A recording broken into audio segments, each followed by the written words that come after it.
People of Earth, good evening. Welcome to this edition 67 of Star Nation News. Today, I will make some updates on the situation of the Sikaar Wars. Of course, as you've all heard, the forces of the Nataru United Alliance have encircled the Tuban star system, the headquarters of the Sikaar Empire. Now, in more detail, after information from High Commander on board the battle station XL6 in our star system, Thoran Eridion, we will get some more details on what is really going on there. And of course, you will have also updates from other places in this galaxy that are really relevant to the shift of the whole entire Nataru into a new era of peace. And fasten your seatbelts for the Butes constellation, the Carena star system. So, have you fastened your seatbelts? Well, brace yourselves and engage.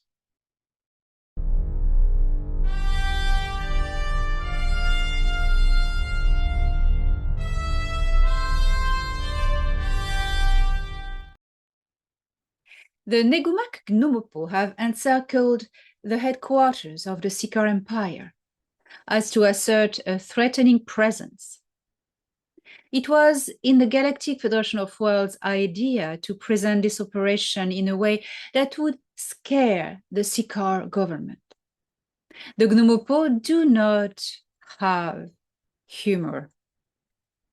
They perform actions for real, and if the High Council of the Galactic Federation of Worlds give them permission, the Gnomopo will raid the Sikaar main world ruthlessly, as we always do in this situation. We give notice long in advance to permit the populations to evacuate. These operations have already begun under the strict, tight management of the Nataru United Alliance.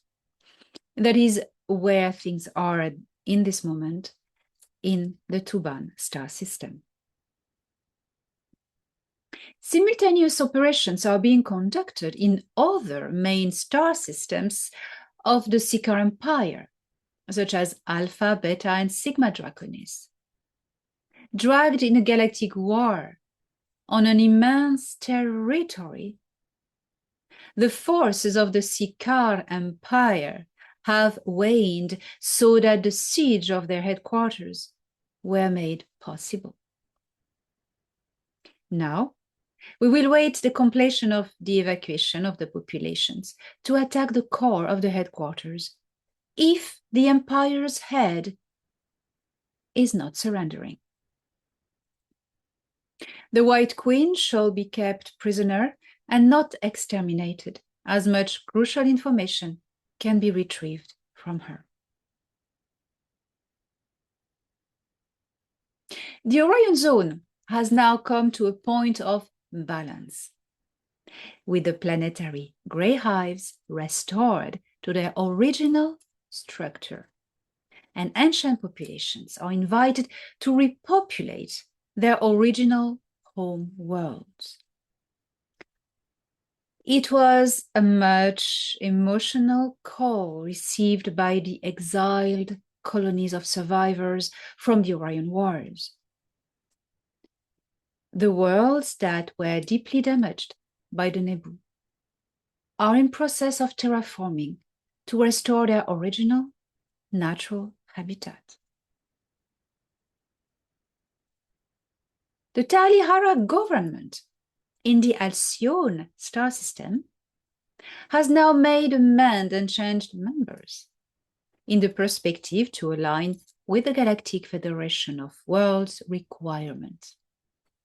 It is possible to consider in the near future the membership of Talihara in the Galactic Federation of Worlds at the term of their probation period.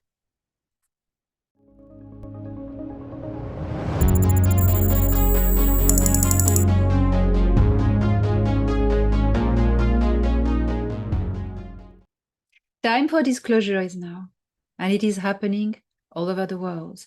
Many of you receive more and more contact from your star families, for those who are not from here. And many of you who are from here can see the ships in the skies. Just you have to look up. There are so many.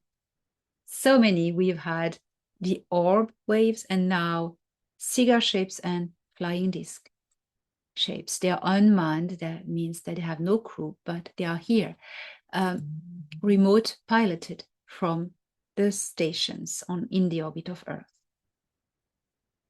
I will present some photo evidence of my travel in spaceships in the Galactic and Spiritual Informer Conference in Eastbourne, UK, 10th and 11th of May. You can book your ticket at this link, galacticspiritualinformers.com. And I will be also with StefZak in Charlotte, North Carolina in September. You find all the links on my website and on the galacticspiritualinformers.com website. I wouldn't wait because there is not a lot of places left. I think 20 tickets for England, something like that. Really go for it now. And Tokyo, after the StefZak conference in Eastbourne, I will go straight away to Asia, to Tokyo, again in Ginza, to join my dear friend Miyoko Sano, hero in disclosure. And I will be there in Ginza on the 6th of June. And you can also find all the links to book everything on my website at the page International Speaker. Find the link in the description below. So I'm really eager to be there in Tokyo with JP. Will be there. He will come with me. Will be JP and I for a wonderful disclosure event in Japan. So don't miss that if you are in that beautiful part of the world. I will invite you now to follow me to an incredible place, the Corena star system in the Bootes constellation.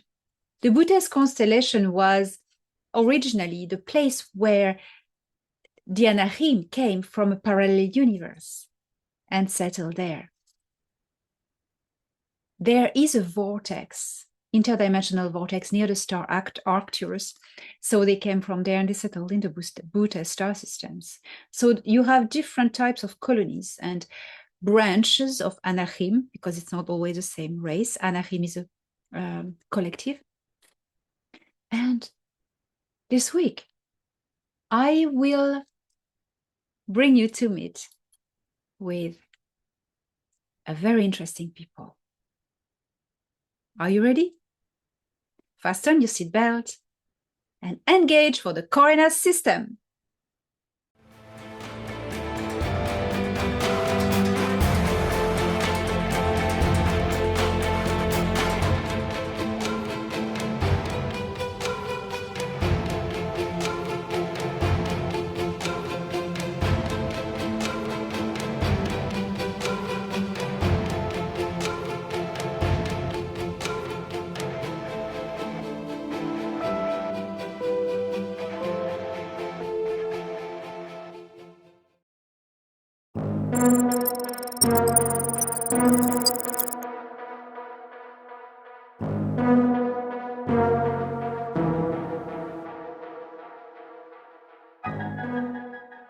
The Orimaru, the ninth world of the Corena star system, is named after an ancient Anak word meaning far from light. Orimar, a gas giant with an elliptical orbit around Corena, experiences drastically cold winters due to its great aphelion distance from the star and thick, cloudy atmosphere. Despite its inhospitable conditions, an Anak human colony built an outpost in the upper layers of the atmosphere on this dark and cold world.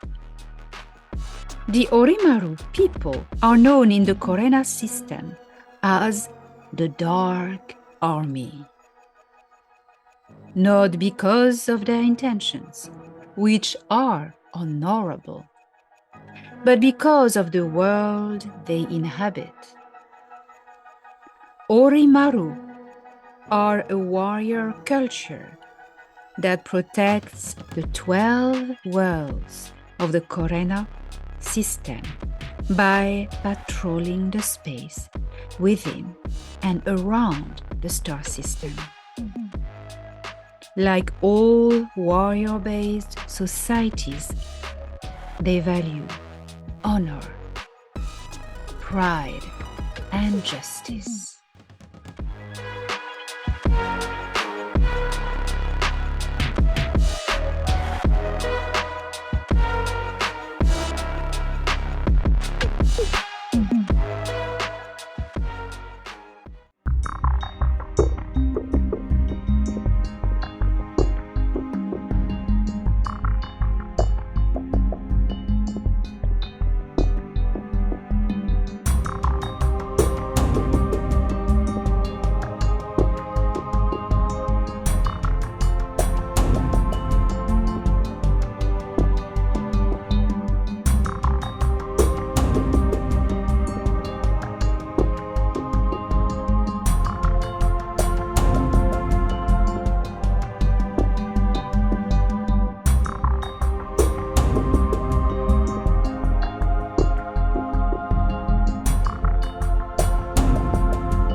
Star Nation News was brought to you by Elena Danan. Don't miss the latest news every Monday on Elena Danan's channel.